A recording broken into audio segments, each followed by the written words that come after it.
All right, welcome back for part 3.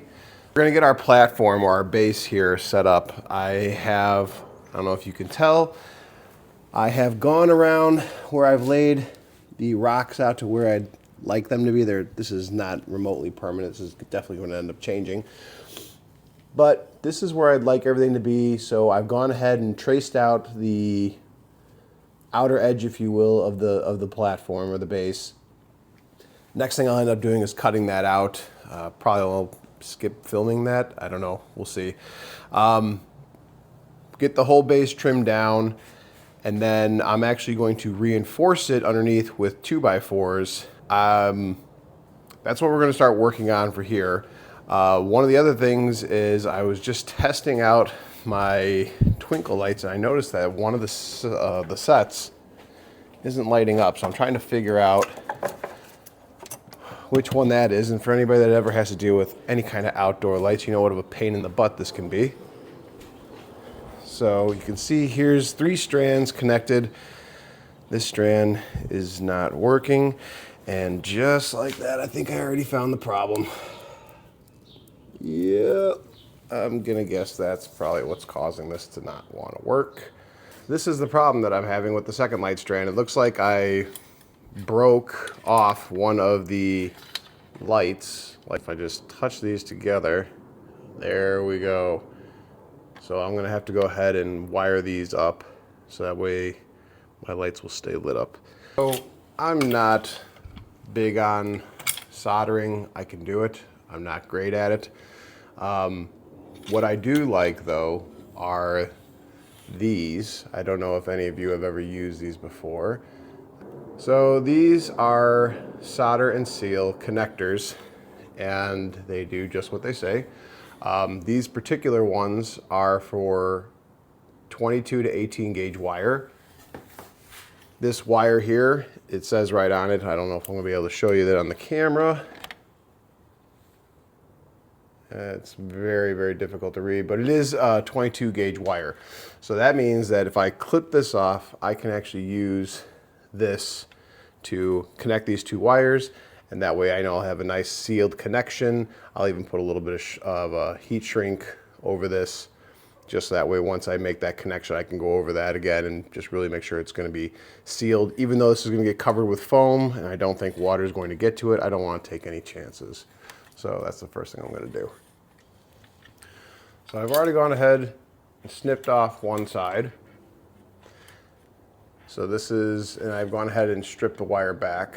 So now I'm going to do the same thing here to the side. So I'm just going to go ahead and give this a little clip. Beauties. All right, from there, I still got to get my heat shrink. I like to twist the wire a little bit just to kind of keep them tightly together so that they don't fray when I slip this over. But I'm going to push this through. Let's see if I can make sure I get this on camera. I'm going to feed this through until that wire is at that center line, because what that is right there is solder. So I'm going to get the other line through here in the same exact spot. All right, so I got everything moved over here to my workbench, ready to go with the heat gun. Before I do anything though, I am going to test this out just to make sure, because I don't want to waste the connector if this doesn't actually work. So power is applied. I do see I have a bulb that's burnt out over there. I'm not worried about a bulb burnt out before I had a whole string out. So this is doable. I can work with that. Unfortunately, now the rest of the string has gone out, so I'm going to have to figure out what caused that to go out, because before it was just this one, now I have a new one. I hate holiday lights. All right, let's get this thing heated up and connected.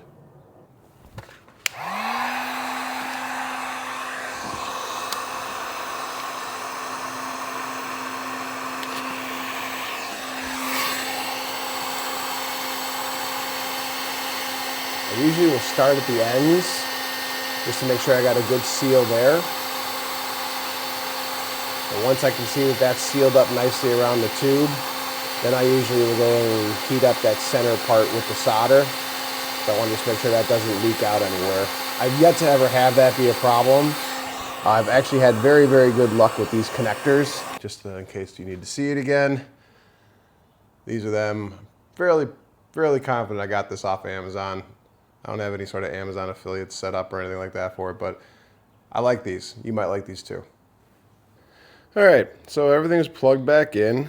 We've got power, we've got lights blinking. We are still at 2 of our 3 strands. I'm not sure why this last strand here is out, so I'm gonna have to figure that out. Once I figure that out, we'll come back. All right, and we're back. And I have no idea what I did. All I did was touch it and it lit up again. Cauldron goes in the center. Blinking orange lights go all around it. That gets all covered up with great stuff. So first step is, like I said, we've got this marked out where everything's gonna go. Second step now is trying to figure out where I'm going to attach the cauldron. And the way I'm planning to do this, so cauldron, staff, that can go on our little stick. I just need to drill like 2 holes so I can bolt through the cauldron, through the board, tighten that up so that way I know the cauldron's not gonna go anywhere. All right, everything's powered off. I think what I'm gonna do right now is just drill a couple of holes to where the cauldron is going to attach to the base.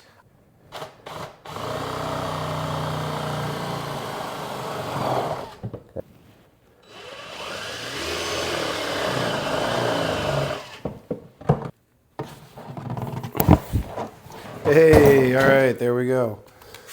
So these are the 2 holes that I'll finish drilling through. I'll probably end up having to expand on them. I'll then get bolts to come through here, put some washers and nuts. That'll help keep, like I said, the cauldron attached to the base. I think the next thing that I'm gonna do is I'm gonna put that cauldron back on here. Well, actually, no, I'll wait. I gotta get this cut out and I gotta get the base built up. That's the next thing that has to happen.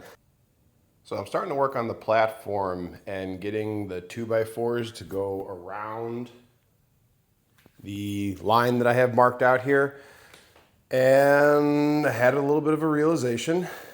So the plan was to try and make sure that everything here can fit up into the attic. Now, what I measured is from this edge to the staircase, it's about 35 inches. This platform is going to be about 48 inches wide, so way too big to fit up into the attic. So now I am redesigning, or trying to see if I can redesign this to see if I can break this into 2 pieces and then have it just slide together or lock together when I'm going to be displaying it. All right, so the base is now complete. And because I decided to split this now in 2, I even have a couple additional 2x4s that are running down the centers where the line is split, and then a couple additional supports just in between, just for good measure. Splitting this in half has helped me with getting past the point of how do I get this into the attic, because now it's in 2 pieces and it can definitely be brought up. But hey, I'm filming. But problem that I'm running into now is, before I was looking at keeping this as 1 piece and I was going to take those 3 sets of lights and go all the way around this. Obviously, if this is going to be split into 2, that's going to be a problem. So now I've got to rethink how I'm going to do the coals, whether I want to do it in a strand on this side and then a strand on that side. And then I only use 2 strands, which kind of stinks because I don't think that's going to be bright enough personally. But I don't know. Then there's the idea of, do I just make a bed of coals that's separate too, and then I can just store the bed of coals separate, just like I would the cauldron. Because all this is going to come apart and go up into the attic. The skeleton, the base, everything. It's going to get stored up into the attic. So everything's going to come apart. So I do have an idea where I'm going to take maybe parchment paper, lay it all around the base, and then coat the bottom of the cauldron in Vaseline.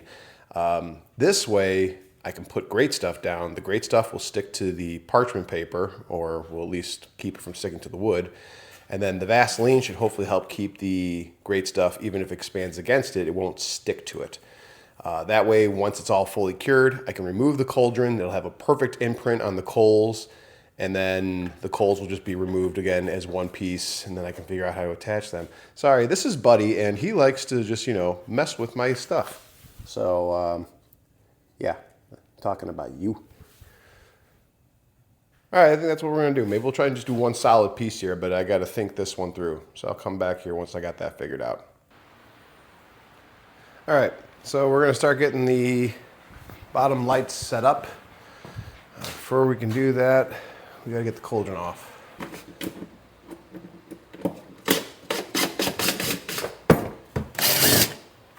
So we'll get those removed. We'll go ahead now and get our cauldron up and out of the way. Excuse me, bud. And all these rocks, let's see.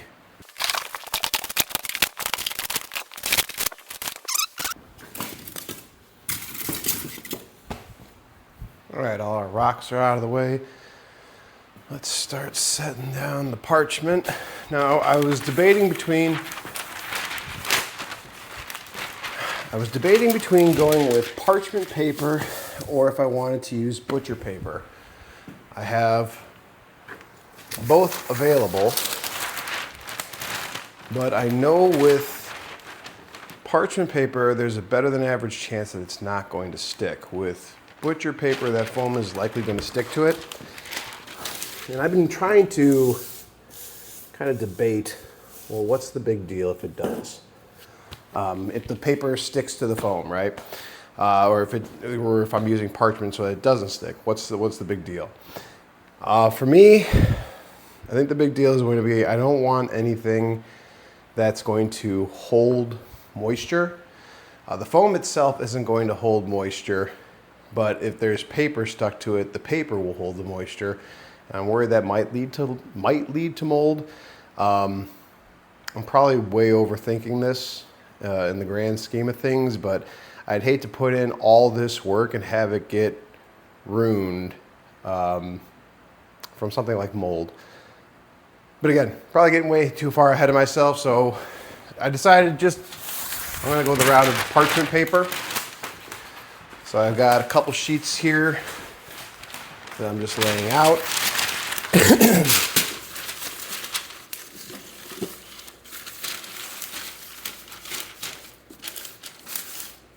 Okay.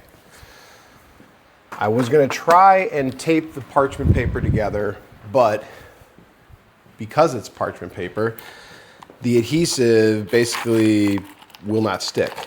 So instead what I'm going to do, I've got these thumbtacks, and I just need this to just hold the paper from going anywhere. And this should be plenty fine. You can see the two holes there, so I know roughly it's going to go somewhere around here. Okay, I think we're just going to take this guy out of the equation for now. This out of the way so no one gets impaled. Vaseline goes onto there. Oops. We're going to use chip brush to apply. And again, the idea behind this is so that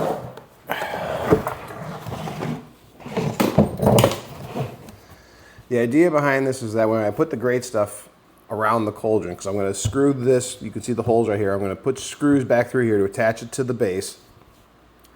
But before I do that, I want to coat this with the Vaseline so that way as the foam expands and it's going to get up against this, it'll make a nice perfect seal. It'll be perfectly smooth, it'll follow the shape of the cauldron beautifully, but it won't stick to it. At least that is the hope, is that it will not stick to this.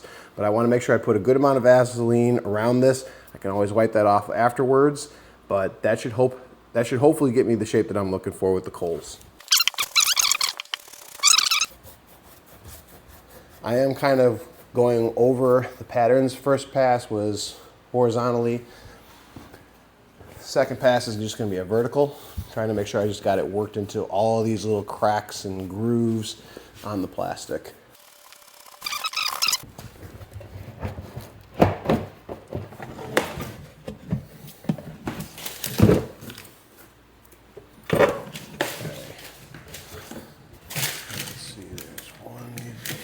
There, one needs to go there.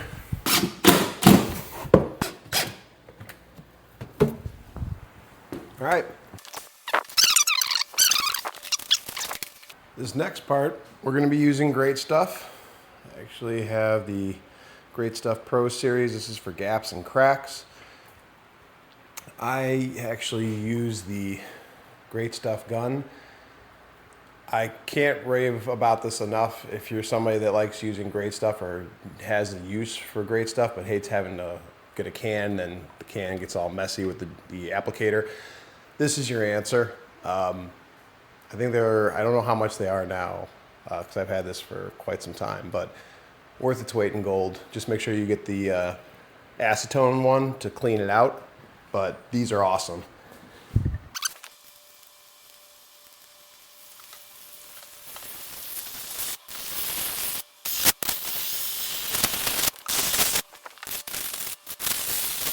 We'll see here in just a few how this might look. I'm going to try it out. I want to see while it's still curing. I don't know how well we're going to be able to see, but at least that'll give me an idea of how heavy I need to go with the next set of lights for the next layer, because if this is hardly any light at all, that's going to be a problem. So I've got this all hooked up. The 3 lights are all plugged in, and of course the one set of lights that's underneath the foam isn't working. Ain't that how it always goes? So that sucks. While the foam's still wet, I'm just going to go ahead and put the lights on, lay it on there, and hopefully the other ones will kick on while I'm doing it. But what are you going to do?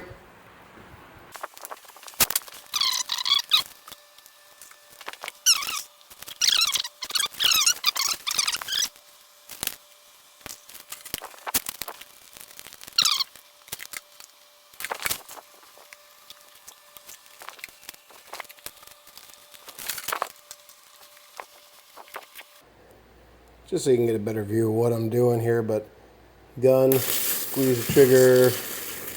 This canister is almost out of foam. Actually, we might just completely be out at this point. But yeah, we're just kind of coming in here and taking that foam and filling it around these lights. And this thing is definitely almost out. Actually, I'm going to call that done. All right, so while I was raving about the Great Stuff gun, it really works well if you make sure you buy enough Great Stuff. I did not, but luckily I do have a couple of the regular old style cans hanging around. So I'm going to finish going over this.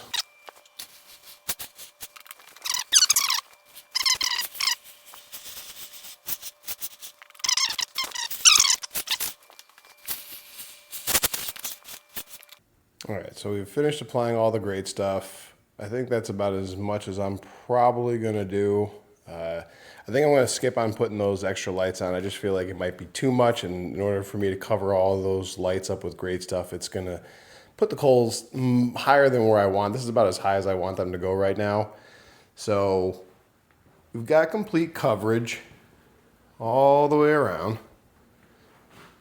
Not worried about the fact that the foams are looking like 2 different colors. Nah, it's not going to be a big deal anyway, so I'm going to have to paint the whole coal bed anyways to make it look like actual coals. Plus, I don't like that rounded sort of Great Stuff look that you get when you use this stuff, so I'm going to want to go through with a wire brush and scuff that up, maybe try and add some additional pieces to it, like some sticks or something to make it look a little more realistic.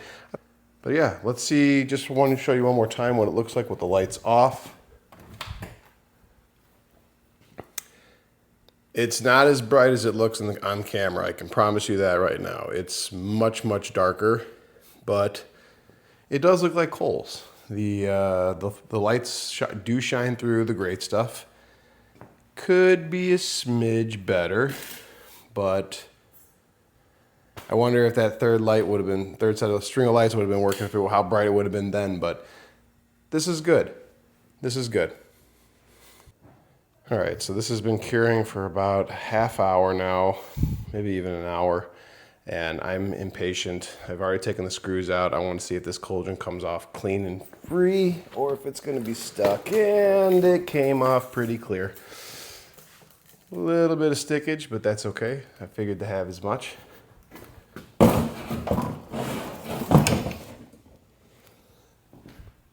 But that's now perfect. So this will work. So that way I'll have the bed of coals removable, and then however I end up doing the rocks, I'll have them situated in such a way so that way I can split this in half. But I just wanted to put the rocks back around to see, like, okay, how did I do? And I did pretty well. I'm happy with this. So I think this is going to call it for part 3. Stay tuned for part 4.